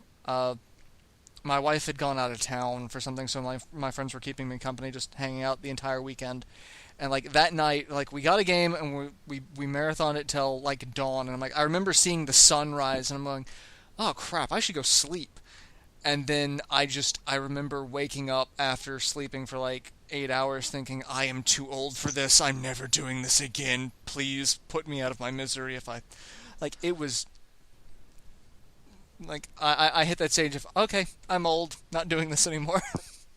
oh, what was that? What was the ending to Brental Floss doing Super Mario Brothers 3 with lyrics? One of the last lines, he's playing the game with one of his friends, and his friend, after a few hours, just goes to him, points at his watch. He's like, I gotta wake up at 8 to work a job that I hate. It's harder staying up late when you're grown men. And then Pearl Floss goes and comes back with some beer and says, let's drink some beer and then pass out. Word. And then the next shot is just them passed out on the couch with beer with beer cans all over them. That's about it. Yeah. Like I made the mistake of, I did a 12-hour long live stream for charity as like one of my first charity events that I was doing on YouTube. And after 12 hours, I was just sitting there going, my voice was shot. Like I was actually physically kind of numb. I'm like, I'm gonna go and just sleep for a week. It's like it was, and that was like. It was, and I was playing a game that like I know inside and out, and I was having fun with, but like still by the end of it, it's like I just can't anymore. I'm one of those old people now, and I hate it. I hate it. I don't hate it. I like it. I've been an old person since I was 20, so now that I'm finally getting older, I'm just sort of growing into my oldness. My cousin's the same way. He was an old man when he was like 12, yelling, "You damn kids, get off my lawn!" And like, Yep. he's like, I just grew into my already oldness. I feel him. Oh, I didn't notice this. Muramasa the Demon Blade it looks like it's on Japan's Wii games on Wii U thing, but it's published by Marvelous. I was not aware that was a Marvelous game. Weird. Let me see if that was. Yeah, they published it on the. They published it on the Wii. They actually published it on Vita. to say. I thought they Although actually Axis took care of the localization for the Vita, but Ignition Entertainment and Rising Star Games took care of it on the Wii. Oh, Ignition.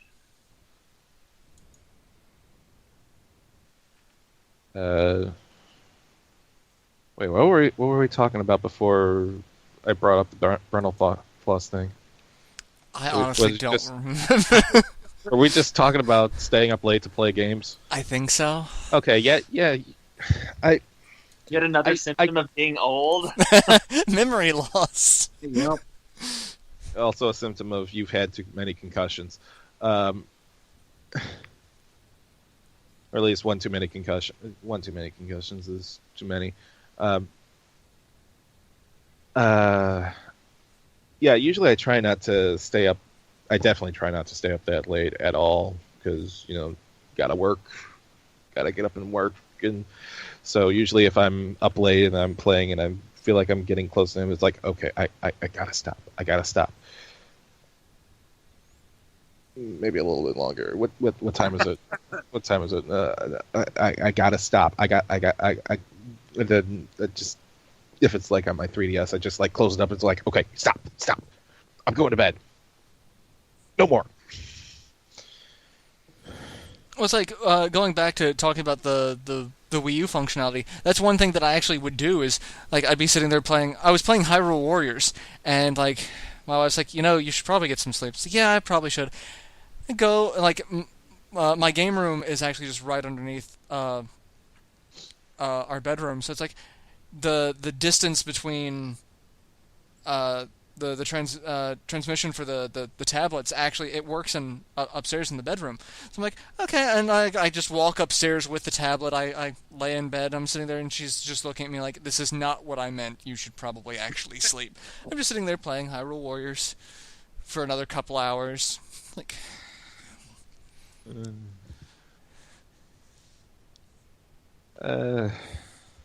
speaking of playing games on the go, have either one of you played Dragon Quest VII? I have not. I haven't either, but I do have the PlayStation version. We do. I want yeah. the PlayStation version. Okay, it's the PlayStation version, also one where it seems like you're just repeating everything over and over for every island that you raise up. Haven't played it.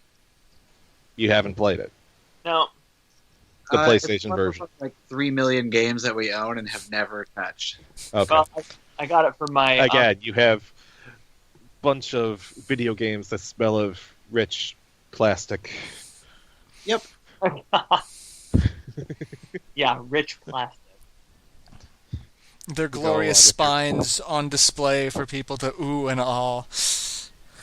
Yeah, Kind of we're like your almost bookshelf forgotten of we're friends. actual I was books. going to say, none of our friends here in Portland are gamers. Yeah, they just walk into our house and look at us like we're crazy people. They really do. It's like, that's a nice bookshelf. Where are all your books? Well, our actual bookshelf does have books on it and Ooh. movies and I don't know, I see cards and CDs and it's our random crappery shelf. See, people look at my shelf and it's either one of two things. They either look and it's like, oh, why do you have so many games? It's amazing. I just want to play all. And then other people are like, why do you have so many games? What the hell is wrong with you? It's usually that one. Well, then we have like all of our collector boxes on top of the game shelf and our amiibo army. And... Yeah, I'm about there.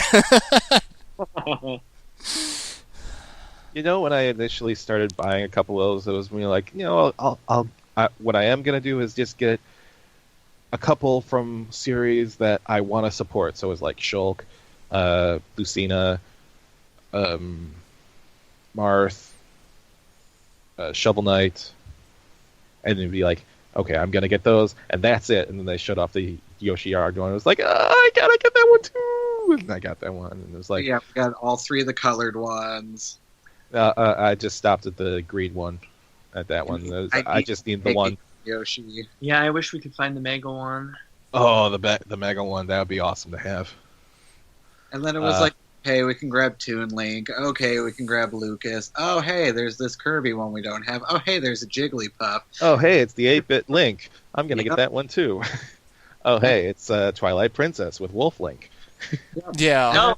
Oh, and it's 2 for 1. Well, I might as well get 4. Yeah, and then we go to Fred Meyer, and they're like, oh, hey, we have these for 2 for 1, and they're on sale for $8. And you're like, oh, my God. So, Oh, look, they're going to have a Poochie one. Yeah, I have the Poochie one reserved because I have no control over my life. So cute! The last one that I want personally though is I want the Cloud amiibo. Like I'm waiting for that. You know, and I'll probably be Yeah, when are they going to come out with that and Bayonetta and the one that nobody wanted? Was it Corrin? Is that Corrin. what that character's name actually is?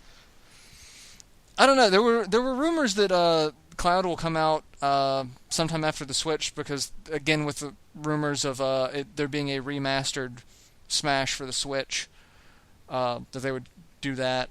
So And there's got to be some way to do that. What do you think is the way to actually utilize amiibos on there? Is there like something on the Switch, the normal Switch controller, where you can just place it on there and it'll go right to the TV? It'll Or probably right to the be console? it'll probably be behind the screen, similar to how the new 3DS has the sensor behind the screen. So you just plop it on the screen and it registers. They'll probably do it But the same that's way. also assuming that it's going to be a touchscreen.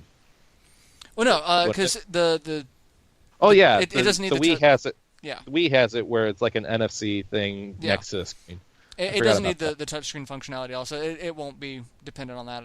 So, but I know they're gonna But they're gonna continue it seems that. like one of those weird things where you would have to go up to the console every time. Like if you have it in the charger, if you have it in the dock, you'd have to walk up to the dock and be like, boom, right on top of the console and do that. Where it seemed like it would be more convenient if they programmed it right into like the middle part of that controller. You know, the part that doesn't get broke, the part that sort of stays there when you break off the other two sides of it. Yeah, I mean, there's once it's in the dock, they could have a separate reader on the dock as well, and then have one on the actual tablet, so that if you're playing on the go, that you still have amiibo functionality. Not that I know too many people who's going to take the tablet away with them. They're going to go like they're riding on the bus or something playing games, and they're going to have like a stack of amiibos with them. But you never know. I mean, maybe kids on a road trip, they've got the tablet and their amiibo to play games. It would have. Let's see, who do I want to go with? Do I want Robin or Marth or Lucina or Mario or Luigi or Bayonetta or Cloud? Or The So list many just keeps decisions.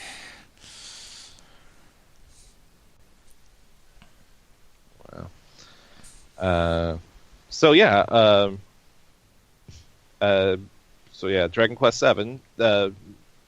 Late, they just came out with a trailer. Well, not just came out with a trailer. It was more like a month ago, but they came out with a trailer for Dragon Quest VIII 3DS. And I have Dragon Quest VIII on the PS2, but I was still freaking excited. Yeah, I've got Dragon Quest VIII on the PS2. I'm like, again, gaming on the go, kind of neat, but like I've already have it. It wasn't a huge thing for me. Haven't It was played still it. exciting to me, and like I mean, it's exciting. we've only gotten a couple Dragon Quest titles this generation. And the fact that the they're Dragon Quest series is still being supported here in the West, like that's one of those that I could easily see getting, yeah, we're just going to drop this because who cares? But every game that's come out has done really well. Yeah. Because I remember when Dragon Quest IX came out, like everyone I knew was playing that game. I love that game.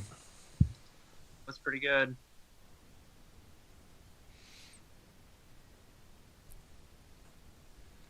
Right now, I'm debating whether or not I should actually get Dragon Quest Heroes on on Steam. I will Although say it looks like there's some issues with this port. there are issues with most of the versions, because I own the PS4 version and a friend of mine has the Steam version, and we sat there and compared and contrasted some of the issues. You get some better features on the Steam version as far as graphical settings and adjustments, whereas the PS4 is at a set set everything, because it's for PS4. So some sections you're going to get on the PS4 slowdown where you could adjust it a little bit better for the Steam version to where you don't have as much slowdown.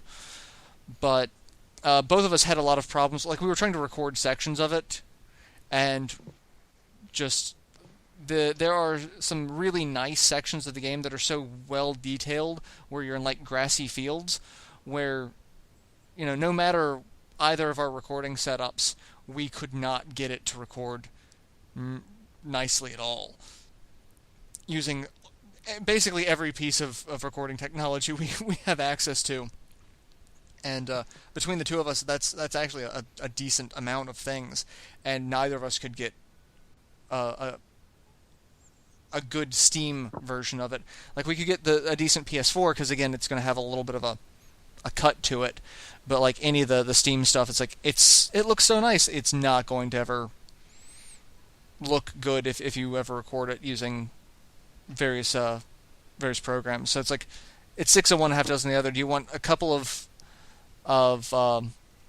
performance hits playing it on a console, or do you want a little more freedom to avoid those performance hits, but it's going to be, it can look really nice by doing that, but it's also going to be kind of a pain to deal with all of those options and settings.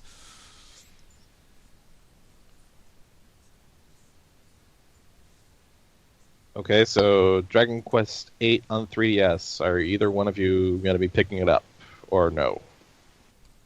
Probably not. Is it pretty much a straight port? I forget. I don't know. As far as I've heard, it is. But all I've heard is controversy about it, so... Wait, why? What happened? Changing outfits... That's basically, like, they're changing a lot of Jessica's outfits to be less revealing for the ports.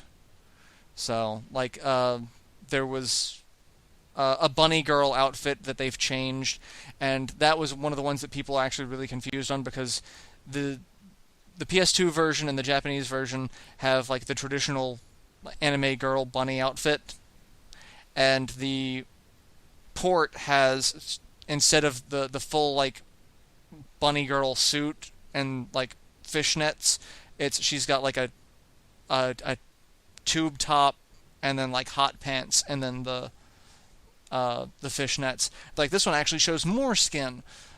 What? But people are pointing out that it's not actually showing more skin, it's just showing more midriff. It's actually covering up more of, the naughty curvy bits. And so they're like, oh, it's still censoring even though they're showing, more midriff. So that is literally all I've heard about the port version of it. Like, just the controversy. God, I hate that. Probably one I'll just play on the TV. There are some console games that I really like being ported. Like, I've played Tales of the Abyss 1.5 billion times, and I still picked up the 3DS version and played it again. But Yet another game I need to finish one of these days. you've never finished Tales of the Abyss? No. It's the best Tales game. Nah. You shut up, it's the best.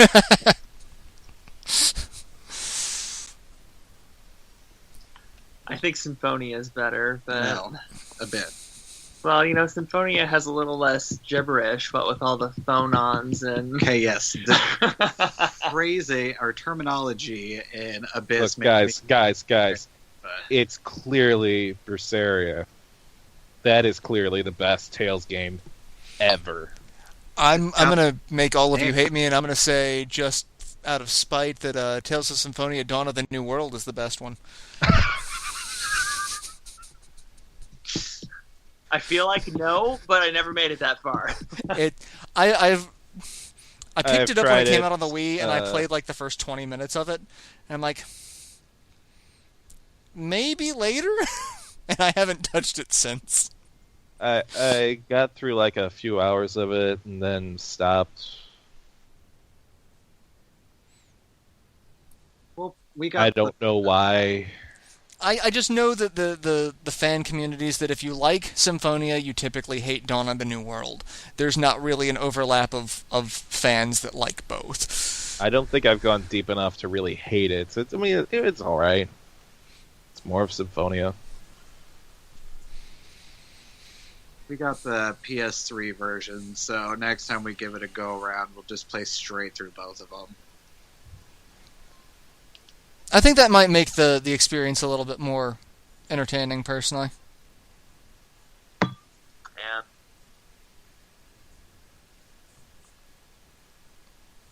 That reminds me, I gotta pick up this. I gotta pick up. Crap! What's the one that has a Z? Zestiria. I gotta finish that game at some point too. We don't have that one yet. I got it on PC. Honestly, And I'm in the middle of some field right now. I have so many Tales games that I've lost count of which ones I have and which ones I don't. I actually have a spreadsheet so that if I go out and I find some at like used game stores, like, do I have this one already? Because I can't remember. I think we have all the U.S. releases aside from Zestiria. I think so. We have. What's the Do one? you have? Was it Hearts R? Was that the one that? Yeah, on the Vita, we have that one, and Tales. And you haven't played it yet? Nope. Because it's on the Vita. Exactly. I have to pull out more equipment to hook that up. What's so the one on the PlayStation that we have? Destiny and We have- Destiny 2. We have Destiny and Destiny 2. We have Legendia, Abyss, Vesperia, Zillia 1 and 2. Fantasia. Oh, we have the Game Boy Advance one, Fantasia. I have the Oh, Radiant Tales- Mythology. Radiant Mythology on the PSP. I think that's Yeah, it. we have all of them but Zestiria. Yeah. There's a lot of them. Yeah, there are. So many Tales games, so little time.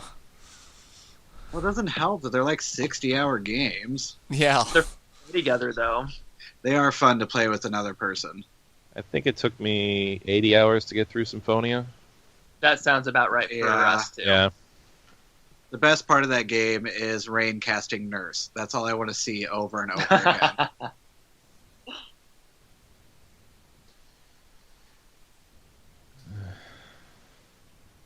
So many hours spent on some of these games. You guys never finished. You guys said you never played or finished Xenoblade, right? Nope. Okay. I kind of went OCD on some of the quests, and it took me about 160 hours. Oh my god. I'm not sure what game I put the most into. I think for P4 Golden. P4 Golden, I had about 130 hours. The only game I have ever played for that long was Star Ocean 3, and I maxed out the timer, so I don't actually know. It stopped at 99 hours and 99 minutes and 99 seconds. I played Story of Seasons, I think, for 150 hours before I actually wrote the review of it. Wow. I think And excluding... that was because I was playing until I got to some form of credits. And I remember Josh Spear just telling me, just get me something. It was like, I haven't gotten to credits yet. It's like, just write something up and we'll put it out there when you reach it. It was like, okay, fine, I'll write it up. And I was telling him, and he was asking me, he's like, how long have you been playing? 120 hours. Write something. Just anything, just write it. Just write it. And it went out right as I got to credits. It was like, yes, I finally got it. Like, I think excluding like online games like MMOs or FPSs, I'd say I don't know what game I've spent the most amount of time on. I'd have to actually go and look. Like, I know I've spent like weeks on end on things like Final Fantasy 11, and I've got probably a couple hundred hours in FPSs like TF2 and Overwatch now, but I don't know what RPG I've spent that much time in. I would actually really have to go look. It might be Rune Factory 4 for me. How long, Um, what? how long did you spend in that? Um, on any one playthrough, probably 150 hours, Ooh. but I still am not done with it. There's still some dungeons you got to do in order to get back the dragon that was your friend there. And Dedication. that is going to take a freaking long time to do. I think I spent There- about 100 hours on Frontier on the Wii. Frontier was fun. Frontier was also kind of tricky when dealing with the Roonies.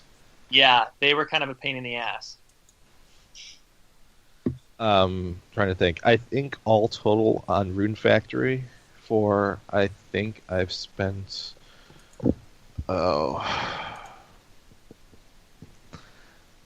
I want to say somewhere around 500 hours. Oh. I can't even imagine that. Yeah, I thought my, 4 playthroughs through Abyss now? That'd be about 240 hours was a lot. Jesus. Where do you find the time? I had a lot of time being just sort of unemployed and just sitting around waiting for people to write stuff. Ah, So I just played and played and played and played and played. And it's also one of those games that just sort of kind of sucks you in once you start playing it. I could see that. Yeah.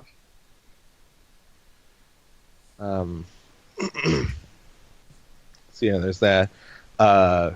And also there was, I haven't finished this one yet, but Fantasy Life.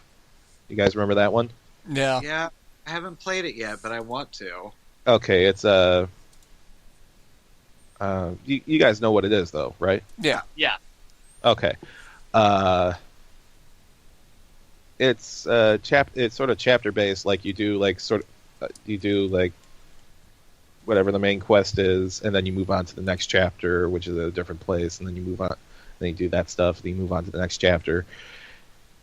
I was about 30 hours into the game before moving past chapter 1, just from all the side quests, fetch quests, all those things, just improving my ranks and all the various jobs that they had in there.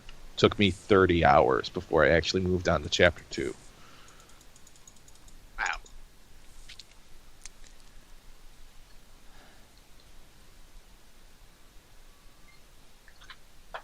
And now Actually, I suddenly, shouldn't say it took me 30 hours. It probably took me like 5 hours to get to earn chapter 2, but I ended up kept playing for like 30 hours until I was like, oh yeah, I probably should go to the next chapter. and now I feel like a slacker for the amount of time I've spent in games. I kind of do too now. I've been trying to work through my backlog, and I've done actually this last month. For me, it's really good. I've beaten 3 games, or at least 3 handheld games. I got through Lord of Magna, and then the last 2 Department Heaven games I hadn't played, Knights in the Nightmare and Gungnir. I haven't beaten anything, but I've started playing a bunch of new stuff. Like I'm playing Dust, and I've been playing Overwatch, and because there's an event going on in Overwatch, they're like, hey, if you play Heroes of the Storm, you can get something in Overwatch. So I've started picking up Heroes of the Storm, and I have a yearly tradition where I go through every November and I replay through Chrono Trigger. So I went through and replayed through Chrono Trigger on that game. the DS. It's like it's just tradition. So it's like I also play Quake 3 Arena on the Dreamcast. So I went back and replayed that. It's like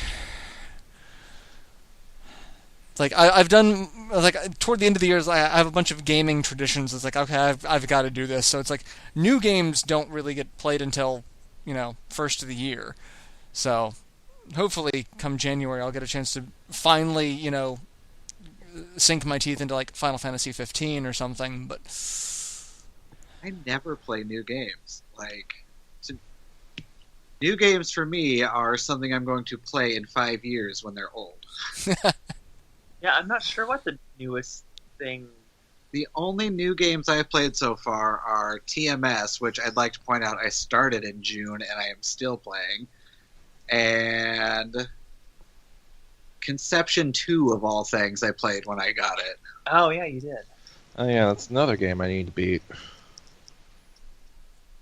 That one I just have this whole list of games that I've started and I've gotten at least 10 hours in, and it's like, I'm going to put this aside for a little bit and then go on to something else, and then haven't really come back to it. I am trying to break myself of that habit. Me because too. I've been really bad about it within the last few years, but I've made improvements. I pick one console game and one handheld game, Yep. and I stick with them until I'm done. That's what I do now too, or try to. But then I'll find myself with a Wii U game and a 3DS game and a PSP game. or the rare cases a mobile game because that's like I picked up I started playing the new Plants vs Zombies card game on mobile because I'm a sucker for CCGs. And then a friend of mine was like, "Hey, you should also try out Final Fantasy Brave Exvius." Like, sure, why not? That sounds fun. Oh my god, I could murder them for showing me that because they're games that like have interesting concepts, but it's like I don't need anything more to play. Especially something that a lot of the mobile games are like they don't have an end. They can just keep going forever. You can just keep playing. Like there's no end in sight to them.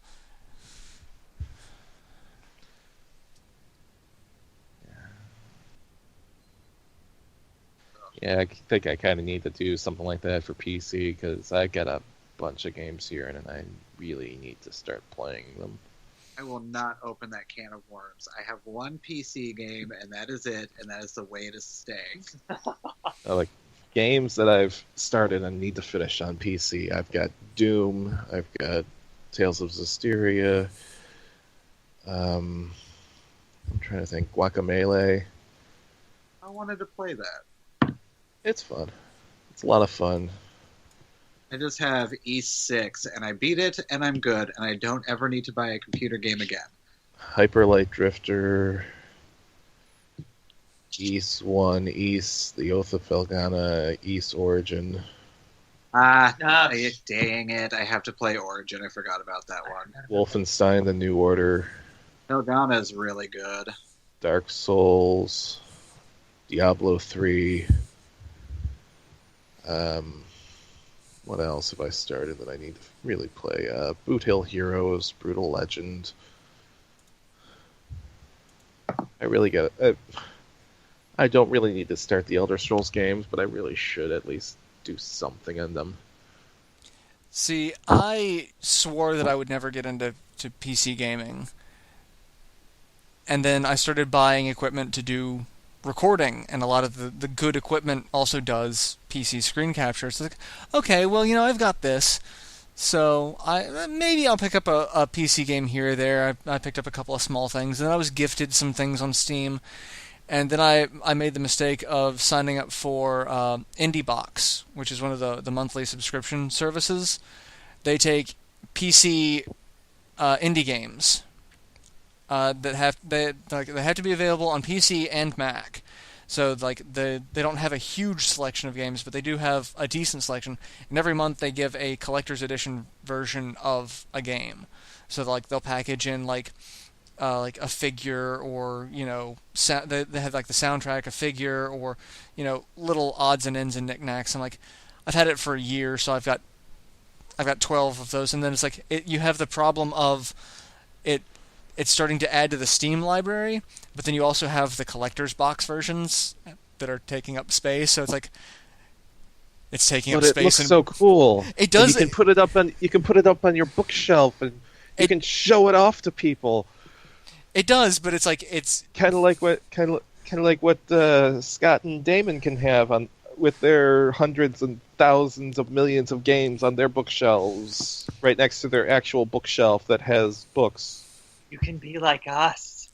People get you One of them. I would also probably them. say that my collection is probably smaller than yours, but it's not insignificant by any stretch, because I have a problem.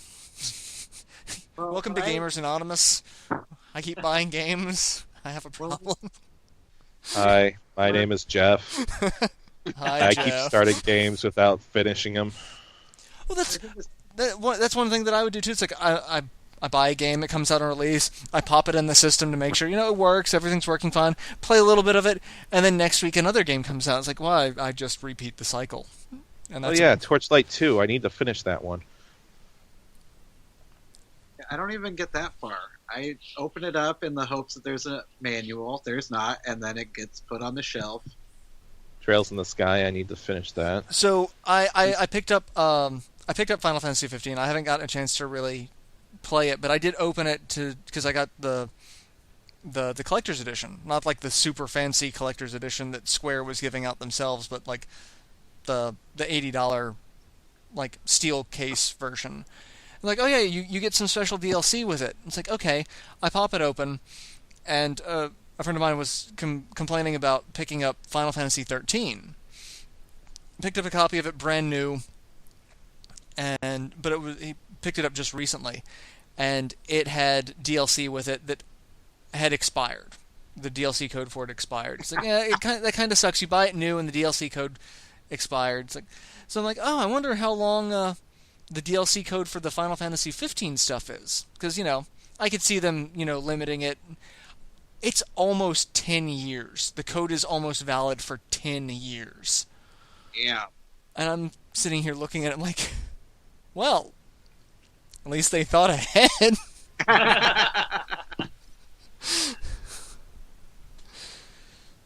It really is. It's a disease, because when we first merged our gaming collection, it filled up like 2 little shelves in the bedroom, and I'd beaten like 80% of the games. And the problem here is that we have all these really neat little secondhand vintage game stores, and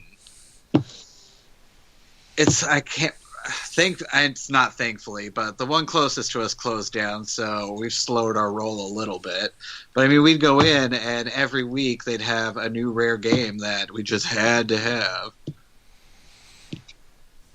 Yeah, I actually have had to stop going to vintage game stores for that very purpose, because like the last time we did, it's like I can walk out of here easily with like $300 worth of games, and that being like 3 games, because it's all like exceptionally rare PS1 games that I would love to get my hands on. Yeah. Unfortunately, this is the bad side of getting consoles when the console cycle is almost over, because when you're not getting new consoles, you're sort of sitting on what you have, and you're going really slow with buying games and stuff. But then when she gets the consoles, it starts all over again. Oh, we've got a head start. We have PS4 games. We don't even have a PS4 yet. What? Yep. Couldn't pass on them. I mean, to be fair, I kickstarted several PS4 games before I picked up my PS4. The games aren't out yet, but I did kickstart it long before I picked up the console. I mean, we will get a PS4 when Persona 5 comes out.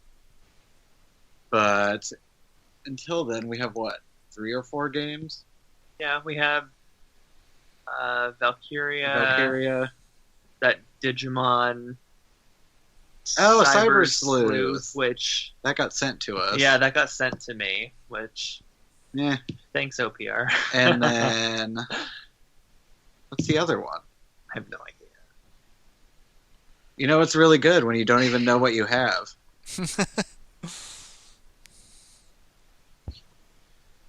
Well, guys, I gotta wake up in a few hours because I have work to do in the morning.